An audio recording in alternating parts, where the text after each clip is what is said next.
inside the baler, and then you press the green button, not the yellow button, but the green button. The tractor comes down. Don't be alarmed by the sound of crushing boxes. It's just boxes in the cardboard baler. Unless there's a body in it. Unless it's a body, but as you can see, there's no blood pouring out the bottom. We're good. It's only cardboard. I think I might keep this as an instructional video.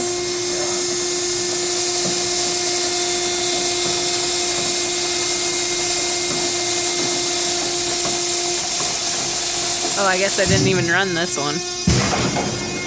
Dude. Now, if you notice, we also have a plastic baler that's green. The door moves up automatically on this model, which is quite nice. And then you're ready to bale some more cardboard. Thank you for the lovely narrative.